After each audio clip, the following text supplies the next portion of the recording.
किसी ने महेंद्र सिंह धोनी के साथ, किसी ने अग्रवाल के साथ, किसी ने वेदांता के साथ, किसी ने टाटा के साथ, किसी ने बीएसएल के साथ पार्टनरशिप में बिजनेस किया।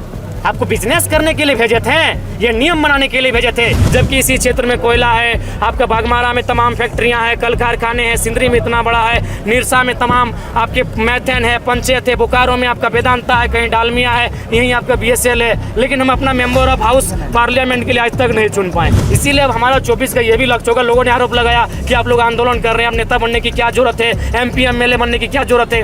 तो हम लोग बोले कि सड़क में आप कितना भी आंदोलन करें, सड़क में कितना भी रखें, जब तक हाउस में आपकी बातों कोई नहीं रखे उसकी गरिमा नहीं बढ़ती। इसलिए हम लोग हाउस में जाएंगे, सारा चिट खोलेंगे, 1 बाय 1 चिट खोलेंगे कि आपका कहाँ जमीन है, कई गो अकाउंट है, उस जमीन की आबदर क्या है, सारा चिट खोलेंगे 24 में कि हमने MLA चुना था, MP चुना था या बिजनेस चुना था, कंपनी के दलालों को चुना था। विधानसभा चुनाव नवंबर में होगा और विशेषकर धनबाद बोकारो जो गर्म क्षेत्र कहा जाता है कोयला के कारण, वहाँ आग लगेगा और आग का कारण होगा तारकनाथ का टाइगर। देखिए, मेरा मानना है भारत एक लोकतांत्रिक व्यवस्था है और जो भी नियम कायदे कानून बनते हैं उसमें विधायिका का रोल होता है। यानी हमारे जो जनप्रतिनिधि रहे हैं, कहीं ना कहीं वो उनकी उदासीन सोच रही है या फिर जो भी कारण कहें, क्योंकि आज ये सर्वविदित है कि जितने भी कंपनी फैक्ट्री स्थापित होते हैं उनमें स्थानीय विधायक रहे, स्थानीय जो दल हैं उनके जो नेता रहे, उनको काफ़ी मोटी रकम अदा की जाती है। तो ये कमजोरी उनकी हो सकती है। लेकिन अब हम लोग चाहे विधायक रहे या सांसद रहे, अब हम लोग किसी के आश्रित होकर रहने वाले नहीं है, क्योंकि ये लड़ाई बार पार की है, हमारे पास अब खोने के लिए कुछ बचा नहीं है। तो ऐसी परिस्थिति में अब हम लोग का मानना है कि चाहे विस्थापित की लड़ाई हो या फिर अन्य मुद्दों की लड़ाई हो या बार पार की लड़ाई होगी, चाहे जो भी परिणाम होगा, क्योंकि ऐसा परिस्थिति अगर चलता रहे तो आने वाले 20 सालों में मुझे लगता है झारखंड का अस्तित्व, झारखंड का वजूद समाप्त हो जाएगा। तो इसीलिए आप समझ सकते हैं, मैं इसी आंदोलन की व्याख्या करती हूँ। ये कहीं ना कहीं दर्द का आंदोलन था। यदि दर्द का आंदोलन नहीं होता तो 50 लड़के थे, आज 5 करोड़ तक इसकी आवाज़ पहुंच चुकी है। इसका मतलब सीधा है, ये समय का आंदोलन था, नियति का आंदोलन था, ये हम लोगों का आंदोलन नहीं था। नियति समय चाहती थी कि दर्द लोगों के लिए कोई आवाज़ बने, एक आंदोलन हो और जितने शोषित वंचित लोग हैं वो एक जगह आएँ और इस बार आखिरी अपनी जो अंतिम निर्णायक लड़ाई उसे लड़ सके। बिहार तत्कालीन बिहार जब था तब DP महेश्वरी जो मुख्य सचिव थी, तो विस्थापितों के लिए 4th ग्रेड का जो है आरक्षण की बात उन्होंने किया था। जब से झारखंड विस्थापितों का वो अधिकार छीन गया, क्या मानते हैं? अपनों ने लूटा गैरों में कहा था। हाँ बिल्कुल, आपका ये कथन सही है कि अपनों ने लूटा गैरों में कहा दम तक। कुछ हमारे लोग भी दोषी हैं, दोषी चूँकि उन्होंने देखा निजी स्वार्थ। आज ऐसा नहीं कि BSL में आज जो हम लोग अप्रेंटिस के ही माध्यम से यहाँ इतने लोग आए हैं, तो ऐसा नहीं है। यहाँ हमें आने से पूर्व कई लोगों ने टेलीफोन किया कि आप इस मुद्दे पे मत आइए, अपने ही लोगों ने। तो कहीं ना कहीं आप बहुत सारे अपने लोग हैं जिनको काफ़ी मतलब धनराशि उनको दान दी जाती है या फिर उनको चंदा के रूप में दिया जाता है, उनको चुनाव लड़ने के लिए चंदा के रूप में जाता है, तो अपने लोग हैं। तो अब 23 सालों के झारखंड ने बहुत दुर्दशा को देखा है। अब अपने रहें या फिर कोई और रहे, अब हम लोग अपना शोषण नहीं सहेंगे। हमारी आवाज़ रहे, हमारे जो भी लड़ाकू हैं वो अब सामने आकर अपनी लड़ाई को लड़ेंगे, आर पार की लड़ाई लड़ेंगे। और फिलहाल हम लोग भी विधिवत लड़ेंगे, एक चरणबद्ध होकर लड़ेंगे, एक सीरीज में लड़ाई लड़ेंगे।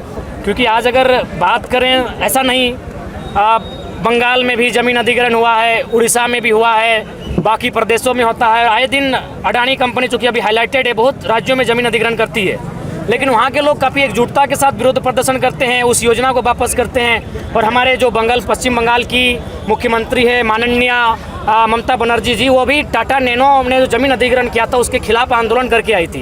यानी सबसे प्रमुख कारण हमारे लोगों की एकजुटता का ना होना।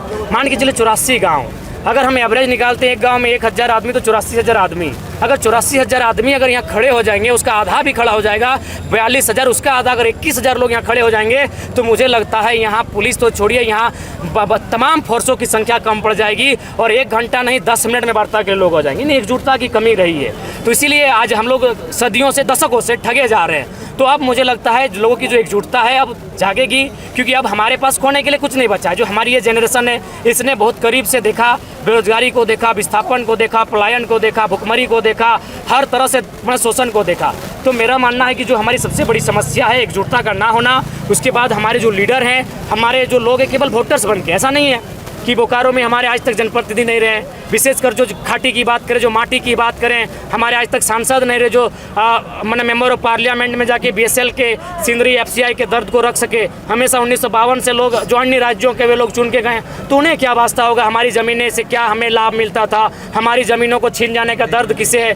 तो इसीलिए हम लोग केवल वोट बन के रहे, भीड़ बन के रहें, उसे एक नेतृत्व में तब्दील नहीं कर पाएँ। जबकि मेरा मानना है अगर बोकारो विधानसभा की बात कही जाए, जहाँ 3 लाख के आसपास अगर वोटर्स है, जिसे मुझे लगता है 2 लाख प्लस हमारे रैयत वोटर्स है, जिसमें 1 लाख तो केवल विस्थापित वोटर है। केवल विस्थापित वोटर भी अगर एक जगह स्थापित हो जाए तो आंदोलन करने की नौबत नहीं आती। उनके बीच एक विधायक बन जाता और जीवन भर उनके लिए लड़ता। अगर एक दिन वो लड़ने के लिए आता तो अब तक इंसाफ मिल चुका आता। तो हमें लगता है लोकसभा की बात करें जहाँ 18 से 20 लाख हमारी मतदान है, जिसमें हमको लगता है 12 से लगभग 15 लाख स्थानीय लोग वोटर के रूप में है, लेकिन आज तक अपना सांसद नहीं चुन पाते हैं। जबकि इसी क्षेत्र में कोयला है, आपका बागमारा में तमाम फैक्ट्रियां हैं, कल कारखाने हैं, सिंदरी में इतना बड़ा है, निरसा में तमाम आपके मैथन है, पंचायत है, बोकारो में आपका वेदांता है, कहीं डालमिया है, यहीं आपका BSL है, लेकिन हम अपना मेंबर ऑफ हाउस पार्लियामेंट के लिए आज तक नहीं चुन पाए। देखिए आज हम जितना आपके सामने बात को रख रहे हैं, बेहतर बात रख रहे हैं, सुनने वाले भी बेहतर हैं और आप लोग भी बेहतर लोग हैं, लेकिन हमें एक हाउस चाहिए जहां हम रख सके, जहां बात की गरिमा हो। तो वहां हमारे लोग चुन के नहीं जा रहे हैं। इसीलिए अब हमारा 24 का ये भी लक्ष्य होगा। लोगों ने आरोप लगाया कि आप लोग आंदोलन कर रहे हैं, अब नेता बनने की क्या जरूरत है, MP MLA बनने की क्या जरूरत है।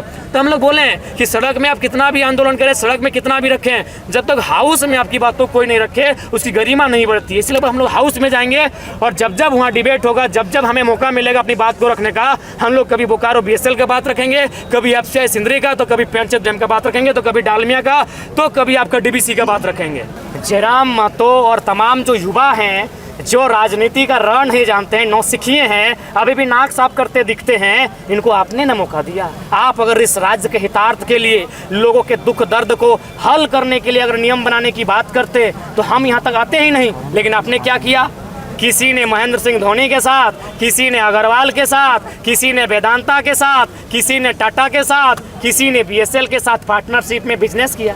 आपको बिजनेस करने के लिए भेजे थे, ये नियम बनाने के लिए भेजे थे। आज झारखंड के सभी लोगों को समझना चाहिए कि हमने व्यापारी नहीं, हमने MLA चुना था। ये तो व्यापारी बन गए और आज हमें दोष देते हैं। आप सब के सब व्यापारी हैं। आपका सारा चिट खोलेंगे 24 में, सारा चिट खोलेंगे, 1 बाय 1 चिट खोलेंगे कि आपका कहाँ जमीन है, कई गो अकाउंट है, उस जमीन की अवैध क्या है, सारा चिट खोलेंगे 24 में कि हमने MLA चुना था, MP चुना था, या बिजनेस चुना था, कंपनी के दलालों को चुना था। देखिए अगर जान रही तो मुकाम मिलेगी, जान नहीं रही तो माफ कीजिएगा, जान रही तो मुकाम मिलेगी, चाहे विधानसभा के भीतर से मिले या फिर कहीं और चढ़ के मिलेगी। अच्छा, विधानसभा में कितना सीट पर आप जीत दर्ज करेंगे? बहुमत में लड़ेंगे, बहुमत में लड़ेंगे। और धनबाद और बोकारो में तो समय आग लगेगा, देखिएगा माहौल में आग लगेगा, क्योंकि चुनाव होता है नवंबर में, ठंडा ठंडा।